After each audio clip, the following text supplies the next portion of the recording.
that everyone could join. And just a quick welcome. Want to mention the Coach to Coach program was this past week. I had a chance to meet 2 members. It's awesome. We're doing it again next week, so we'll have signups on Monday, and then on the 15th, I think that's Wednesday or Thursday, we'll have our next Coach to Coach program. It's an awesome way to meet other people. Again, I met 2 coaches this week from the membership, and it was awesome. Also, Twitter Spaces on Monday night. Twitter Spaces seems to be the platform of choice now. We had Coach Mike Procopio on talking about player development, and that was awesome. It ended up going like 2 hours. I tried to cut it off after an hour. He busted my chops, and so we kept going for another hour. So that's Monday again at 9 Eastern time. So we say this all the time. We learn the business from others. We all steal the best of what we see other basketball professionals do. And tonight we have a chance to learn and steal from one of the best. So I want to give Coach Johnson a quick introduction, a proper introduction, and we'll get rolling. And Coach will share some of this, but Coach was born in Liberia, West Africa, and has risen through the coaching ranks to his current position as a head coach of the men's program at Loyola Marymount in beautiful Los Angeles, California. I wrote this, so I'm going to say it. Coach Johnson is known for his tireless work ethic and energy, outstanding basketball acumen, and elite recruiting prowess. He's a person of high character and an incredibly dedicated family man. Coach Johnson has a passion for the overall coaching profession and is known for establishing authentic relationships with his players and so many others in the coaching space. So, Coach, I appreciate you being on. It's a treat. I think we're all trying to learn. I've been doing this for a long time. I'm always learning as well. I think everybody on the Zoom tonight is in that same boat. So really appreciate you being on. I thought, hey, by the way, members, you can either, at any point do the hand raise emoji, or you can, say that, request to ask a question in the chat. But I thought, Coach, we could start out by just sharing your thoughts on your team this year. Probably more along the lines of just your feelings about Loyola Marymount, your staff, your players, anything you want to share to kind of give us a little preview about Loyola Marymount and the program you represent and the team you coach. Yeah, I appreciate it, Mark. Thanks for having me. Glad you guys are on here today. The guy who's leading this, I always tell him that, I'm very indebted to him. I was at a stage once, where we got let go at Utah. And I don't know if I think I've told Mark, I don't know if I've told him all the details, but, I came up like runner up on like 5 jobs, and I'd lost out on 5 jobs. And come to find out, most of those jobs I lost out to a friend of the head coach.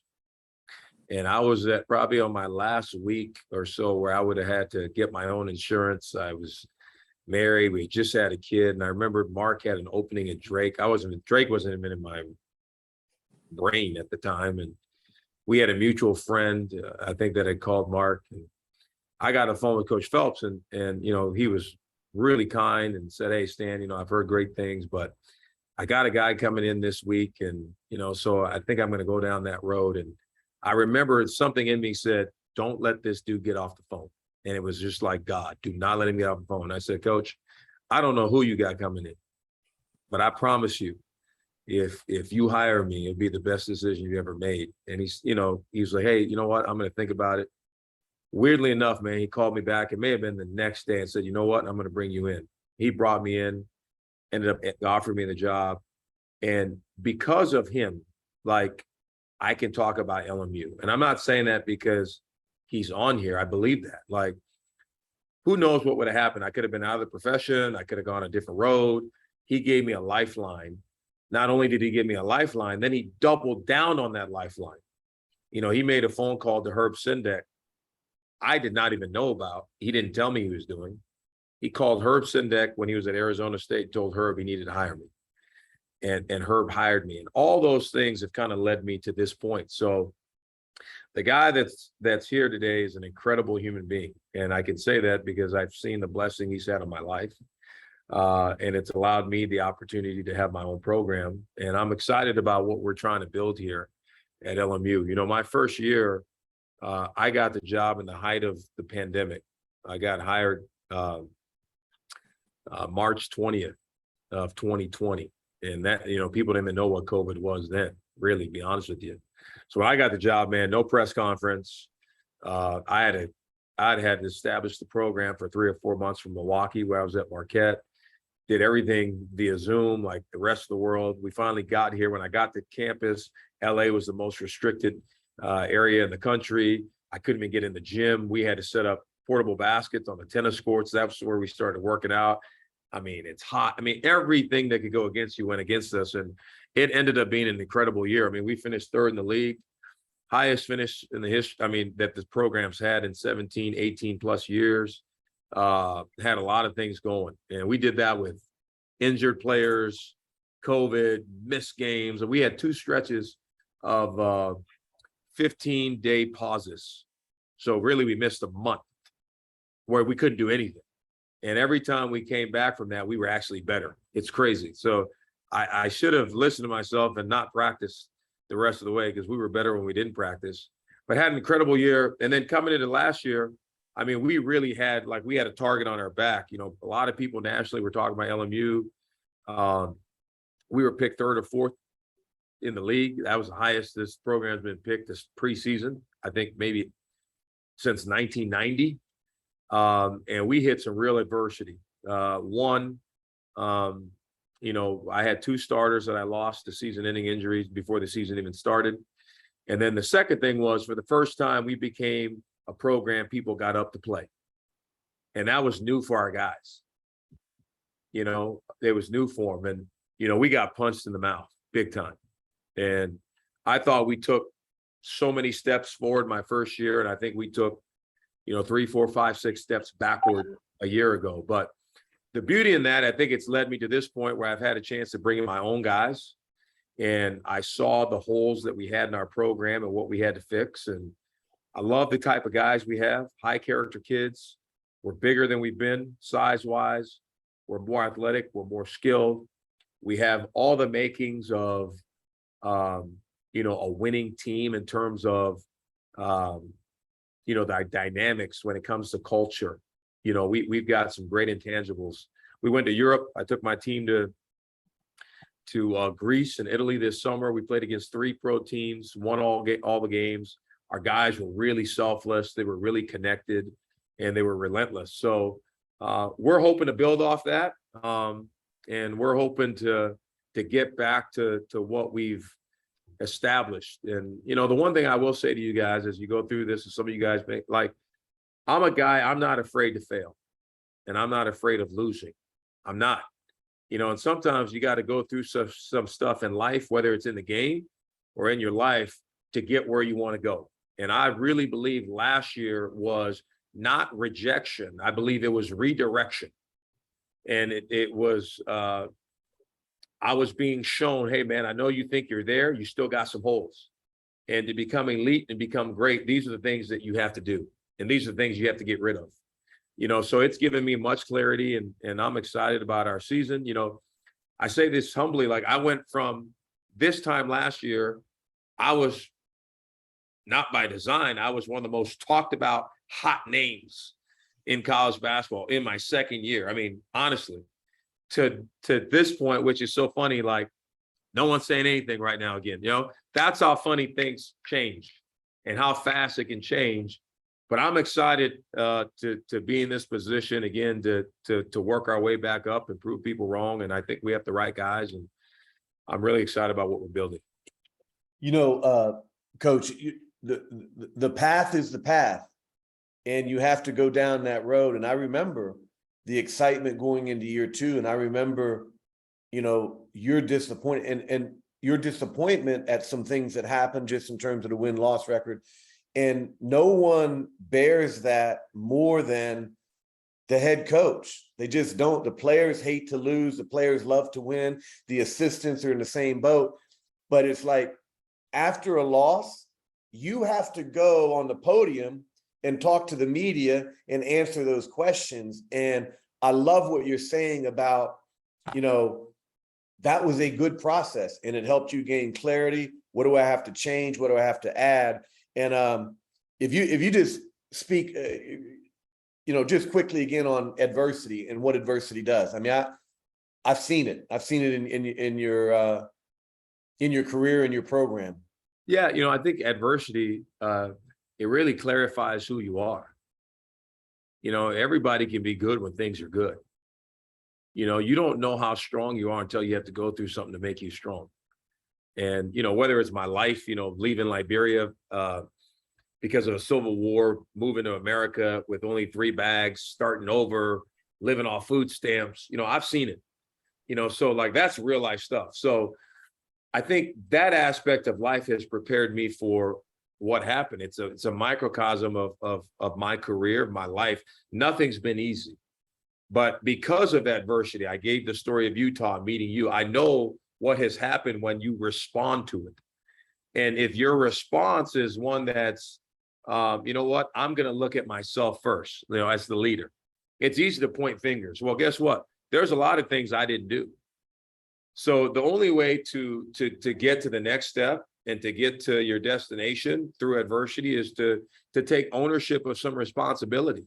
And I had to own that. I had to look inward, and we had to make some changes. So you're not going to get anything great without some adversity. And I think adversity determines whether or not you really want something. Some people crumble, some people become great. And whether it's Coach K or any of these guys in college basketball, they've all gone through stuff. But can you survive it by being tough and looking inward and seeing it as an opportunity? Yeah, awesome. Coach Lewis, I'm going to let you ask your question. It's a great question.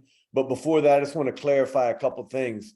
When Coach Johnson came to Des Moines, Iowa for his interview, he's right. We had already spent our allotment on our search. And I asked the AD, hey, we got to bring this guy in. He's really, really sharp. He came in and blew everyone away with how sharp he was, dressed to the nines, just the whole deal. I said, okay, Coach Johnson, I'm going to hire you, but you stay your handsome self away from my wife. And that's how it all really happened at the end.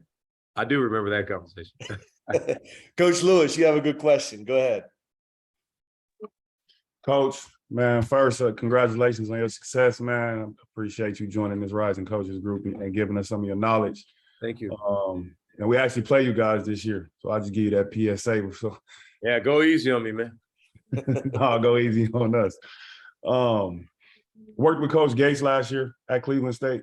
Yeah, he had a unique approach to like how he went about practice last year, how he went about pregame, how he went just about everything post-COVID. Man, has COVID changed your mentality, anything as far as when you start, how we do our 8 hours a week leading up into the season, hours on the court, things of that nature, where you was like, man, I really found a lot out just about how guys rest and prepare and things of that nature. I think what COVID showed, sometimes less is more. I think it showed that you don't always have to be doing something to be successful. And in fact, the more you can have balance and give your guys rest, and if they're fresh, the better they can be. Like I gave an example. We had 2 15-day pauses. We had a pause to start league play for 15 days. And we had 1 day to really kind of practice before we played a really good San Francisco team at home. We were up 20 in the first 10 minutes of the game. Right. And again, you don't want to take 15 days off, but I think that rest, really helped our guys. So I think that's the one thing I'm very cognizant of. But I'm very big into analytics, and it's not only just from a statistical standpoint. It's all the mechanisms now that are available to you to use. Like our guys, we use Catapult here. And it's something that we wear. It's a chip on your back to kind of wear like a bra, goes under their jersey. And every day I get the numbers of how much load we're putting on our players. And so that takes the guessing out of it. So like, for example, this is a great question. I walked in here a few minutes ago, my staff pulled me and said, hey, we were working some guys out, coach, this is where we're at. Guys are complaining about this and that. So I brought our trainer in, hey, where are we at for the week? And our number is pretty high. So tomorrow, I had a whole ordeal planned. We're not going, they're going to lift in the morning. They're going to jump in the pool in the afternoon, and we're going to stretch and do yoga, because I can't put that strain on them. Guys are going to get hurt and injured. So I think being smart that way, that's kind of what COVID's taught me. You know, sometimes less is more, and you got to listen to the guys' bodies. There's so much more available now, Coach Johnson. That's amazing. Your story just told. I don't know. I wonder how many coaches and how many programs are taking advantage of the stats that way. Like you said, not just basketball. What are we doing on the court, but what are our bodies like? I mean, that's an incredible tool. I'm curious. Anybody else on the Zoom tonight? Are you using anything that's measuring load on your players' bodies? Towson, okay, good stuff. Anybody else question for Coach Johnson? If not, I'll jump in. Coach, can I ask a question really quick? Yeah, Go, please. Coach Johnson, nice to meet you. My name is Caleb Krupa, the Director of Ops at Towson University. I know Coach Killings really well, so obviously you guys were both on staff at Marquette, and you both have done an amazing job turning around the programs that you both are respectively at. What are some of the things that you learned from him and that he learned from you in your time at Marquette? And then what are some of the things that Coach Wojo allowed you guys to do to get that experience to become even more prepared to be head coaches when you did get that opportunity to do so? Yeah, I don't know what Killings learned from me. You'd have to ask him. But he, you know, the one thing I can say about Dwayne Killings is he's one of the best teammates I've ever been around. I mean, you talk about humility and, you know, doesn't care who gets the credit. It's all about team. And I've been on so many staffs with different coaches, especially assistants, where you spend so much time, my recruit, this, my idea. Dwayne didn't care about anything. You know, he just wanted to fit in. That's what made him great. And he was such a connector. Like, and that's something I feel like I could be better at. Like, Dwayne Killings knew everybody. And he didn't know him just because he wanted something out of it. It's really his personality. Like, he helped anybody in any field. It's the most impressive thing I've ever been around. You know, so if you ever need something, or you needed something, or you needed a contact, Killings knew somebody because he helped somebody at some point do something. And you watch him right now at UAlbany. I mean, what he's doing in the community. I mean, the back to school stuff that he does. And I mean, all his outreach, he's always been that. He's been that guy, you know, but his humility, his willingness to learn, knowing what he was good at, what he wasn't good at. I thought he was great that way. Did a tremendous job recruiting, and he was a willing learner, always like intuitive, you know, just, you know, why do you do that? Or why do you do this? You know, he asked a lot of questions, and instead of trying to be a guy who tried to come across like he knew it all. And that's why he's going to be really successful, because he's great with people, and, you know, he's a really, really good connector. He does a great job that way.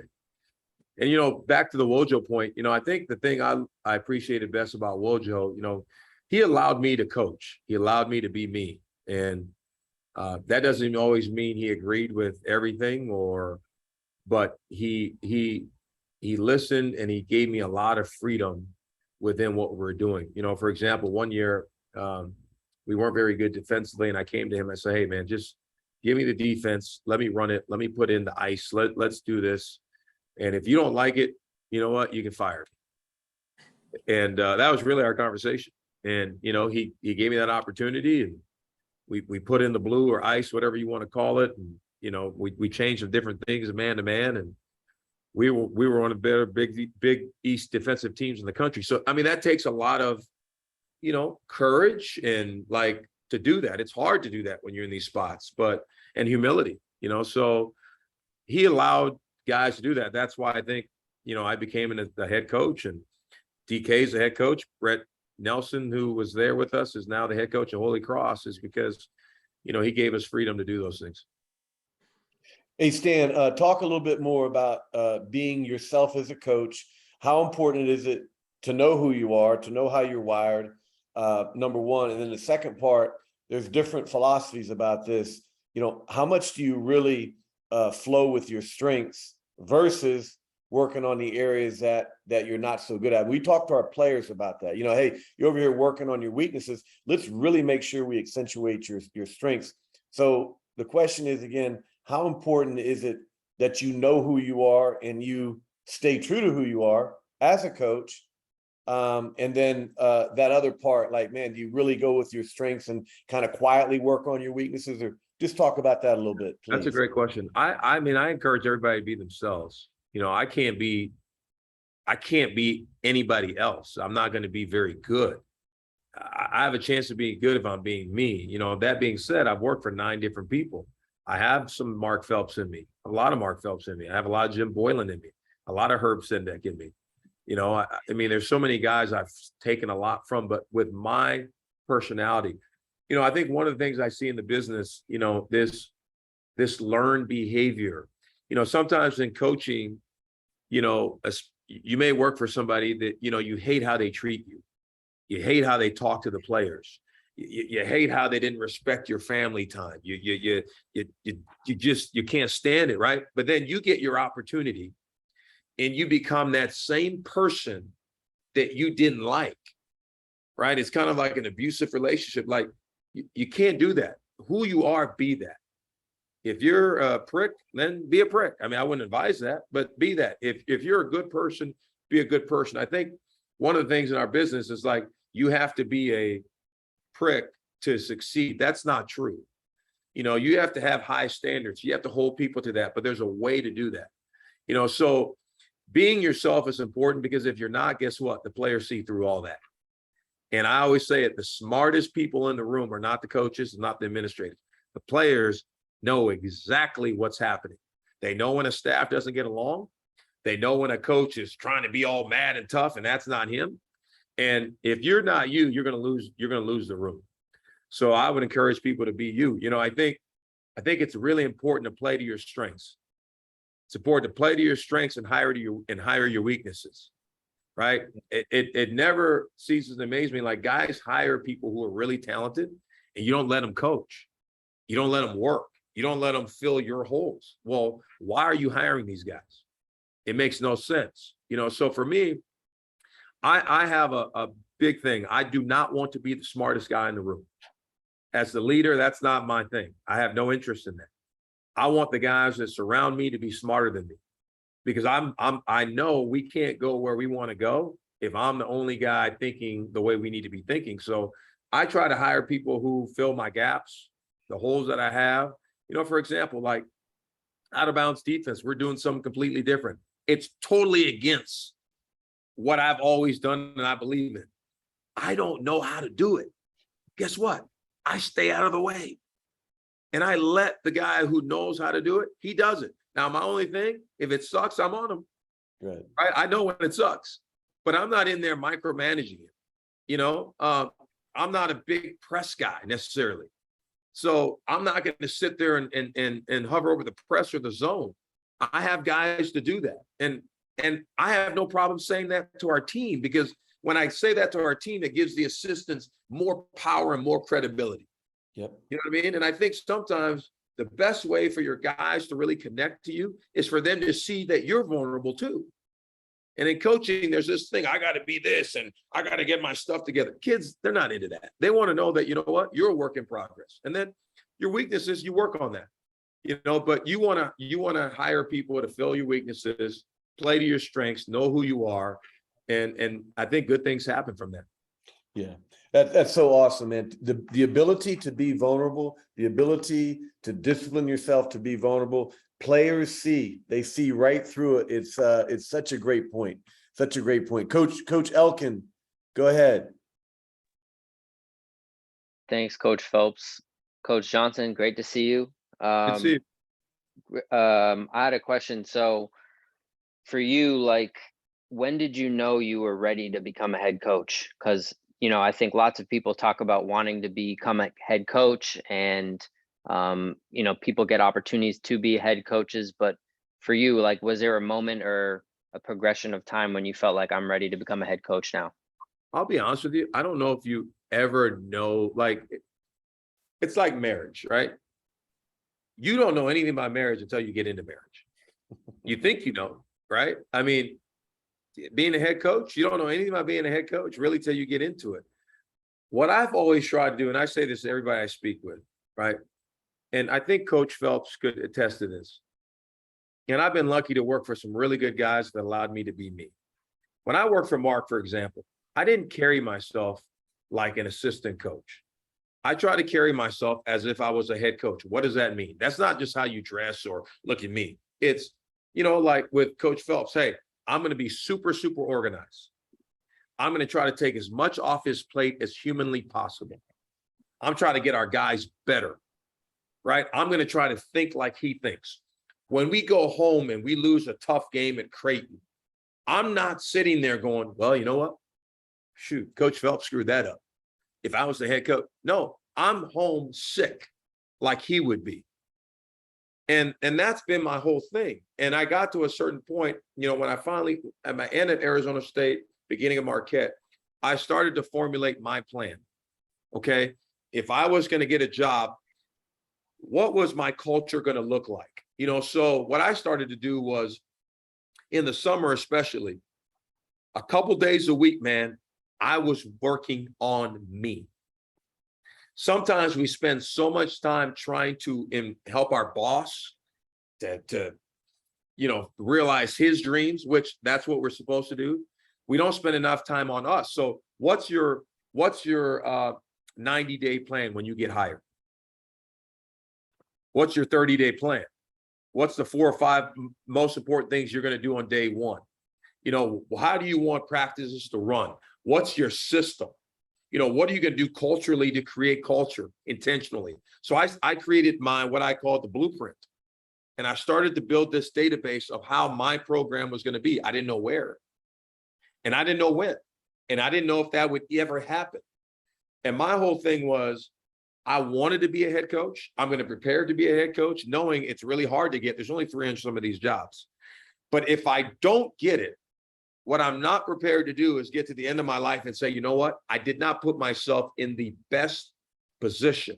And I see so many consistent coaches that they believe when they get the job, then they'll start doing these things. I'm telling you guys on the screen, if you're not doing this stuff now, if you're not pouring into yourself, things happen so fast. Like, I felt like I just got hired and I'm going into year 3. And I don't know where I would be if I didn't have that blueprint when I started here on the first day. It was like a checklist. So, the feeling of being ready, I think you get that feeling from your preparedness as an assistant coach and how you carry yourself. And if you work for somebody who doesn't give you a lot, you have to be able to walk and say, hey, ask for more. If you're taking care of what you got now, you got to be ready to ask, because you can't get into this position and not have done something and not done everything to understand how the program runs. Appreciate you. Awesome question, Stan. I mean, I love what you said. I say it this way: take 15 or 30 minutes a day to work on you. Who you become dictates your future. It's not what you're doing right now, but are you working on who you're becoming? And you said the same thing. You have to plan, because if you start getting ready for the opportunity when the opportunity presents itself, it's too late. Yeah. And I love what you said, because you're like, no, I started doing the blueprint. I didn't know where it was going to be. I didn't know when it was going to be, but I was ready. And I think that's great encouragement. Love it. Coach Lewis. Coach, as you go down that path, sit on a lot of Zooms, right? As an assistant, you want to find ways to let people know you have aspirations to be a head coach. And one thing I've learned is not about who you know, it's really about who knows you. So you get advice from a lot of guys on, hey, build relationships, have a relationship with the president, have a relationship with the AD, meet people on campus, understand the positions of VPs and those type of things. As a head coach, having an assistant that has those things and you're aware, what's like the proper etiquette, right? In your opinion, being an assistant and now getting that, right? Because you don't want to press too much, because you don't ever want to feel like you overshadowing the importance of your boss doing a great job of what he does, and you constantly complimenting. But you also still want to work on yourself to build those relationships with people on campus, because our president's no different people, our AD's no different people, and it kind of help self-promotion, but still not to undercut anything that your boss is doing. Yeah, well, that's a great, it's funny, I was just talking to a guy the other day, yesterday, called me at a high major, we were having this conversation, and he had the same thing, and he was kind of talking to me about his boss. And I mean, I'm totally different. You know, I'm a very secure person. And, you know, I want all my assistants to be head coaches, all of them, because if they're doing that, that means we've done some great things. You know, I hope people are coming here trying to steal them. You know, that means we've got something good brewing. You know, so I'm the type as a head coach where I promote my guys. I want to introduce them to people. I want them to have my contacts. I hope they all become greater than what I am. I really do. To me, that's what we're in this for. You know, I do understand there's a lot of guys in this business, though, who are very insecure. And you've got to know who you're working for. But I think there's a way to do it. I think, number one, you've got to express to the people you work with what your goals, what your desires are. Don't be afraid to share that. And I think you need to ask them for help. And I think if you work for somebody like that who's insecure, that kind of, you know, that de-weaponizes them a little bit. And they can drop their arms and kind of talk to you, and then you can come up with a plan. But you absolutely have to know people. And I would say this, for a long stretch of my career, I was a guy, I'm just going to put my head down and I'm going to work. And everything's going to work out. And it has. It probably worked out a little slower, though, because I did not take the time to really, really try to connect with people. It's not only the people at your school, it's trying to connect with the right media people, trying to connect with the right ADs, trying to connect with the right search firms. You know, search firms are a big thing. You know, how can you, again, in the summer, you know, lob a call in to a couple of those search firm guys so they know your name. And guess what? When you call them, they're going to, yeah. They're not going to be that interested anyways. You know, but you got to constantly work at that, because that is part of this. And there's a way to do it. There's a tactical way to do it where it's humble and you're not self-promoting, but at the same time, you're connecting. Because I'm telling you right now, if you don't do that, you're already behind the 8 ball. And I had to learn that. Like, these jobs, when the job opens up here in March, most places, they already got the list. And if you're not on that list, it's not going to happen, right? The best way to get in that list is to make sure you're going to consortiums, getting in the door that way. Make sure you're connecting with different search firm people, different media people, the right way. You have to do that, because that's the avenue to putting yourself in the right spot. For example, this job, I went to a consortium. Mark, who are those guys that used to do Villa? Villa 7. Yeah, 7. Villa, what's their names? I'm going blank. You know what I'm talking about. Yeah, I do. They were at VCU for a long time. Yeah. So one of them, the associate AD that was at VCU, he went to Minnesota. He started this consortium, kind of like Villa. Villa 6 invited me to come out to Charlotte. They had it in Charlotte a few years ago. Well, guess what? I'm in Charlotte. They're doing this. It's almost like speed dating.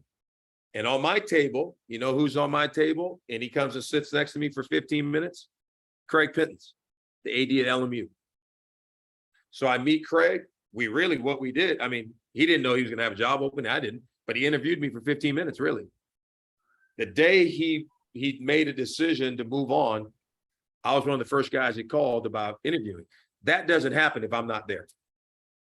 Right? So you got to do that, man. You got to be, you know, and there's a time and place, but you have to do it if you want to advance in the business.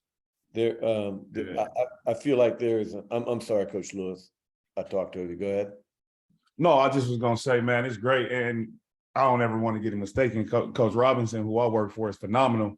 It's just, I'm a kept coach, right? So I'm kind of rollover. He showed up on campus, and I want him to be extremely highlighted at this time, right? Because it's his first head coaching job. And he's been great to me and my family. So just finding a way to still promote and push him, but not find myself in the shadows of things at the same time. And Daniel's a great guy. So Daniel will tell you, me and him, we were at a consortium that the NCAA had. He'll have some great stories on that. You know, just bring that up to him. But it's also your your network of friends. You know, I'm gonna give you two things before we move on. So the AD, when he hired me here, he said, I got to tell you this story. He said, it came down to you and another guy. And in the final hour, you know, I was trying to go back and forth. I called your strength coach at Marquette. Actually, he said the strength coach Marquette on his own. I didn't tell Todd to do this. Send him a text about me. This long text. He said that text from the strength coach won me over in the final hour. Think about that. People don't even think about that, right? We think about the AD and this, and it's the people that work around you. Dennis Gates and I were at that same consortium as Daniel. And we became friends then. I got a call about Cleveland State. True story. Okay, from the search form. She asked me, hey, would you want this job? I said, no, I'm not going to leave Marquette to go to Cleveland State. I just didn't want to do that at that time. I knew I wanted to go west or something different, right? She said, okay, give me one name. Tell me who we should hire here. I need a builder. I need a guy who can turn this thing around, who not afraid to get his hands dirty. Dennis Gates. So I called Dennis that night. And it was so weird. I said, D, listen, do you want this job? And he was like, it was almost like caught him off guard. Like, I think at first he thought I was trying to get something from him. And right, it was a little weird. I said, listen, man, I know these guys and we can really help you here. Right. And I'm not saying I got him the job, but I'm saying that connection, again, allowed that. So the more you can be connected with people, assistants, you don't know who knows who. And her asking me that, I helped, you know, so that's just how it works. Yeah. Stan, Doc Sander and Mike Ellis, that's what the guys that were. Yes, it was Mike Ellis. Yep. Yeah. Coach Johnson. So that concept of what you're talking about transcends levels. It doesn't matter the level. You're at one high school job, trying to get the next high school job. You're at a small college, a D3, a D2, trying to get, what's amazing is how you treat people always comes back. And it doesn't matter who those people are. I'll give you, Coach Lewis, one other thing. Like when Stan and I worked together, we were both very opinionated and not always in the right direction. We had some of the most heated conversations, adversarial heated conversations that any two people can have, and never broke respect with the other person. And he's right. Like I would make a decision and he would be like, I completely disagree with you. Literally walk out of the office and he would be like, this is what we're going to do. And I never had a thought one time that I wonder what Stan's doing behind my back. Never one time. But he was able to deliver that messaging to me and to everybody else. And I thought it was amazing. The other thing, Coach Lewis, for you, I think you can simultaneously, like for instance, let's say you have, and I'm not saying you do, but Stan brought it up. Simultaneously, if you have a coach that's a bit insecure, that's not a promoter of his assistant coaches, you can still simultaneously make your connections on campus. And while you're making those connections, you're constantly promoting your head coach. Hey, he does a great job with this. So I think you can really do both. But Coach Johnson, if you want to piggyback on it doesn't matter the level. We're talking about Division I here, but it doesn't matter the level. How you treat people always comes back somehow. Absolutely. I mean, that's anywhere. You know, again, that's levels. That's the janitor. That you don't know who somebody's going to call, and you shouldn't treat people based on you wanting something. You should treat people because that's the right thing to do. You don't know who can help you, but whether you're in high school, junior, whatever. I mean, connecting, forming the right relationships, forming relationships that are not transactional. You know, you don't want transactional stuff, and people can tell. You want stuff that's transformational. And I think if you have those kind of relationships, you know, they usually bear pretty good fruit. You know, but again, like back to what Phelps said, Phelps and I had, but I think everybody I've been with, and I think the one thing about me and something I've grown a little bit. I think I could be a little more tactical, you know, as I was growing up in the business. But my whole thing was I was never, as an assistant coach, ever. You were never going to catch me having a water cooler conversation about the guy I work for, ever. You weren't gonna catch me having a water cooler conversation about Mark Phelps, ever. You weren't gonna catch me having a water cooler conversation about Steve Wojciechowski, ever, right? What I said, what I wanted to say, I would say it to him. Right. And to his point, like one time he got so mad at me, the dude threw a pencil across the room, like almost took my head off. Right. But Me or Wojo? Who did no, that? you did. I did. Yeah, you did. But you know what? Like my whole thing was, I'm going to have these guys back. And when you have a real relationship with people, you can have uncomfortable conversations. That's what families do. In this business, it's so fake. Well, I'm not going to really say it because I'm afraid. I was never afraid of Mark saying, you know what, Stan, you're out of here. Because I think they knew like my heart was in the right place. And I knew the same thing about them. So when you have those kind of relationships, like my best friends now, it's funny, I don't have all my friends that I grew up with, because I've been chasing this thing, I've lost. My best friends are Mark Phelps. They're guys I've coached with, you know? So if you can find those kind of relationships, man, good things happen. And you'll find you just need a circle, the right circle. You're not going to have everybody that's going to try to help you, but you need the right circle of people, man, that care about you and can help you advance. Coach, recruiting is a thing for everybody. Can you talk about a little bit about your recruiting system, how you identify prospects? What boxes do they have to check to come to LMU and play for Coach Johnson? Yeah, you know, a couple of things. One, there's so much data out now, right? Like we used to guess a lot on players. Well, I think he could be this. There's a lot of data because the transfer portal has changed that. I mean, you're getting a transfer, you probably for the most part know what you're getting, especially if he's been in college for 2 years. I mean, who he is probably who he is for the most part. You know, what I've done here, especially with this last class, you know, we use a company, an analytic company called HDI. And, you know, they rate players, they give them a rating almost like, you know, 2K, right? And they can tell you pretty much, they have numbers. So if a guy's rated in the mid 70s as a low major guy, it'll tell you exactly what he's going to be at this level, right? So I've really tried to use analytics to make sure I know what we're getting. So it's analytics and the eye. So every time my assistants bring something to me, we have the sheet. Here's his number. Here's what he's graded at. Okay. It grades him as a low major player. There's been times I've seen guys, he's averaging 22 at school X. And you look at the numbers, you're like, damn, we got to have this guy. And we rate him out.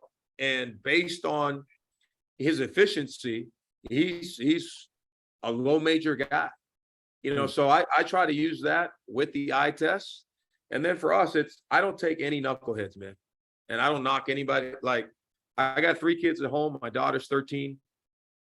My middle kid's 12, Miles, and my little kid's 7.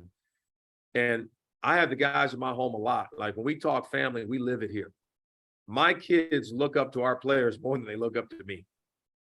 And my whole thing is, I'm not bringing in anybody that those 3 can't look up to. And that's my rule of thumb. You know, so I don't care how good they are. If they don't fit that box, we can't take them. You know, analytically, it's got to fit that box. My big thing is you got to be able to shoot. I want guys with size, and you got to have a great feel. And the way the game is being played, if you can't shoot the basketball, man, teams and coaches are too good. And it puts way too much pressure on your offense to keep up. And we've had that here the last 2 years. You know, we've been top 10 in the country in post touches and finishing at the rim, but you got to be able to shoot. And if a guy can't shoot, I don't want him. Yeah. Awesome. Standards of excellence and best practices in the major areas of your program, whether it be, you know, you are a big culture guy. And I think you could speak to culture. What are the most important things there? I mean, I know you're always doing, I know your relationship with your players are a big deal, just talk about your standards of excellence and best practices in the overall culture of your team. Yeah, culture, like culture to me, that's like the buzzword. Everybody talks about culture. Okay. I used to hate, and again, this is sitting back in places I've been, you got all these things on the walls, where this, yeah. But I guarantee you, when you ask the kids in your program or the assistants, who are we? What do we believe in here? Who are we at school X? I guarantee you, most places, you're going to get 14, 15, 16, 17, 20 different answers. So for me, culture is not sayings on the wall. Culture is action. Culture are the people. The culture are the things, the core beliefs, what we stand for. So like our guys, they have to be able, I'll end practice right now, say, hey, Jaden, what's the core principles of our program? That dude better be able to say, we're selfless. What does that mean? LM over you. What's the second thing? We're connected. What does that mean? Relationships before championships. What's the third thing, right? We're relentless. What does that mean? We attack everything. If you come in our program and you ask these guys what we stand for, they will tell you verbatim who we are, what we stand for. No one's got a different letter off. Like you have to know who you are to have culture. Every Wednesday, come hell or high water, we have a culture meeting. That's our off day. That meeting's at 11:30. I have an agenda and my sheet looks just like a practice went. So like the first thing on that sheet will be academic feed forward. I like to call it feed forward instead of feedback, right? Academic feed forward. So I'm a big believer in positive peer pressure. So I'll beginning of the week, I'll ask our academic advisor, hey, where's everything at? Like tell me, give me some good grades. So they'll give me some grades. Hey, Jalen's got an A in psych. Kelly's got an A+ in English, right? And we call it out. So eventually, if you're sitting in that meeting week after week and your name never gets called, guys kind of want that. The second thing I have a device that I give our guys. It's called Habit Share. And there's an app you can get. I'm big on habits. That's culture. So at the beginning of the year, we get together and I tell our guys, I want you to give me 5 habits that you are committed to changing this year or you want to be great at. We'll get the app. Everybody puts in their habits. It's got Monday, Tuesday, Wednesday, and you go on there and you click off if you did what you said you're supposed to do. The cool thing about it, our whole organization is linked to it.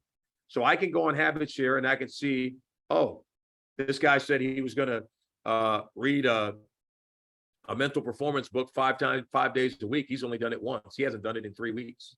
So now we have accountability to that, right? Awesome. The third thing we'll do is, like a thought of the day. And that thought of the day, that could be a quote I give them.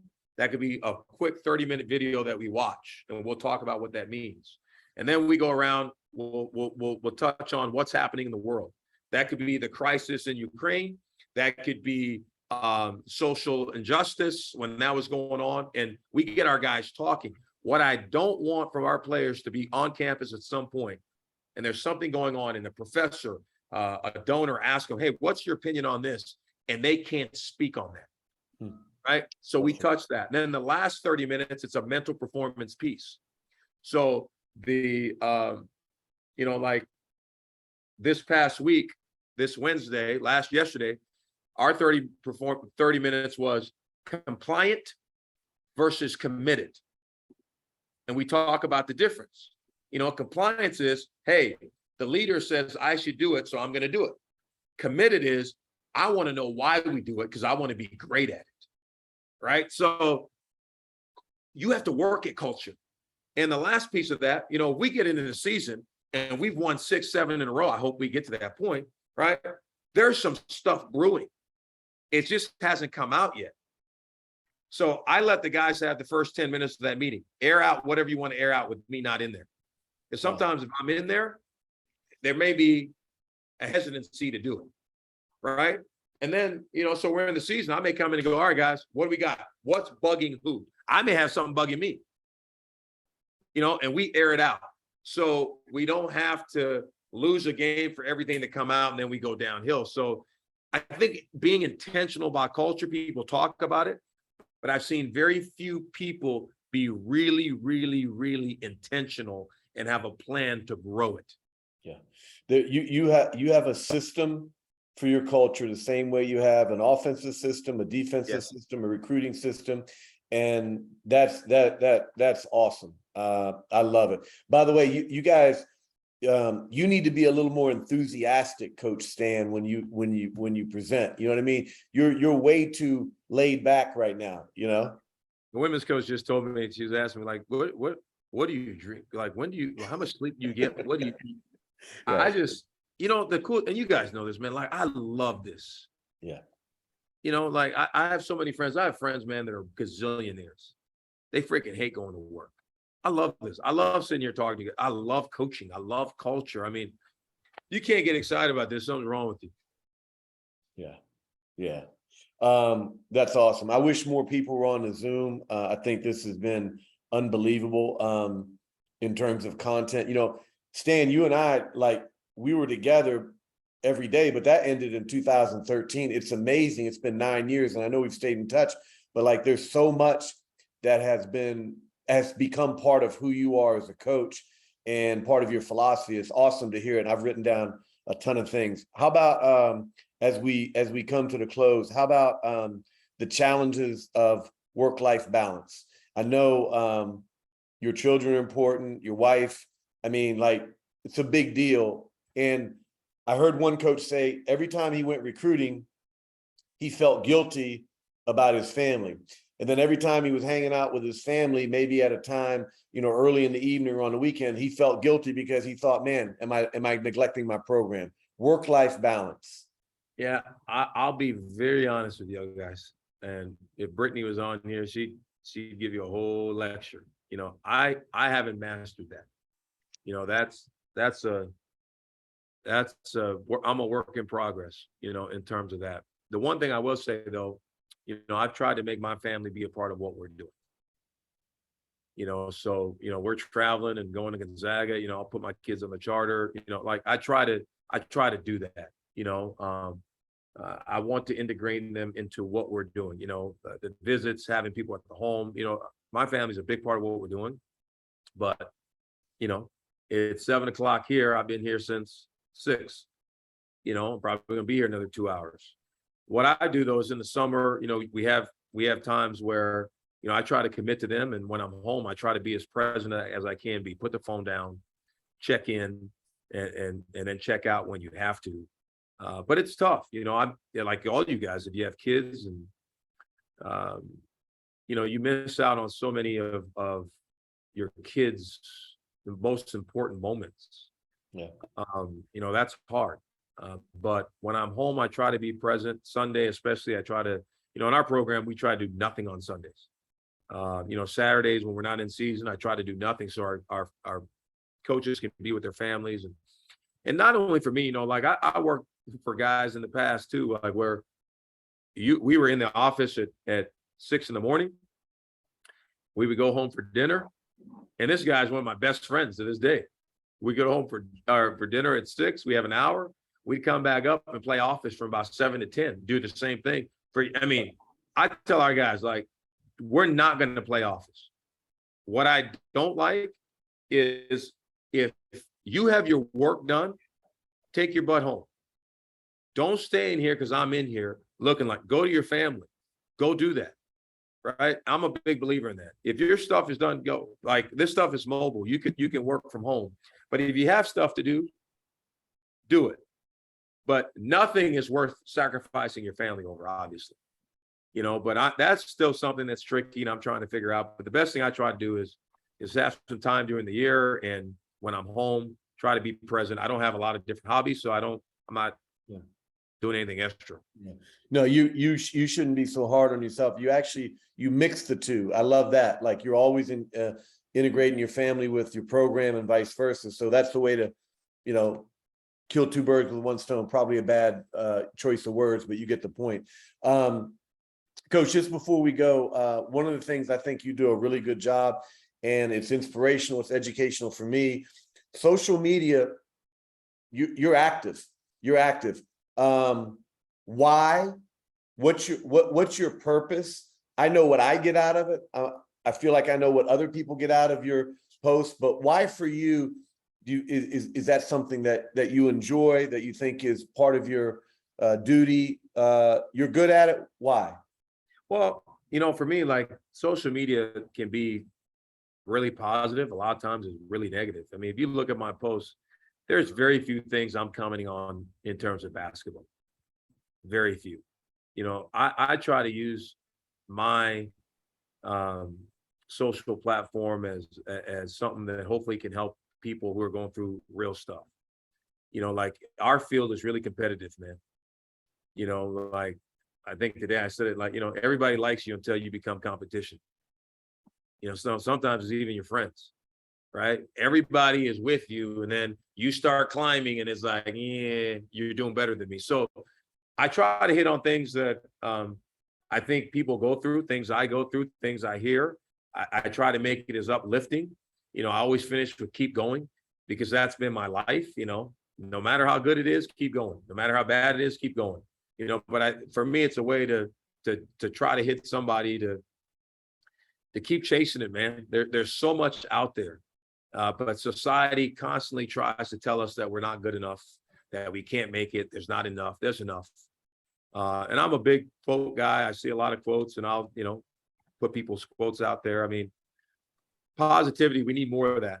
And I think if you can get more people believing that, more is possible. Like even in our business, man, like if we would take the time to help each other make it instead of always competing against each other, we could go a lot further.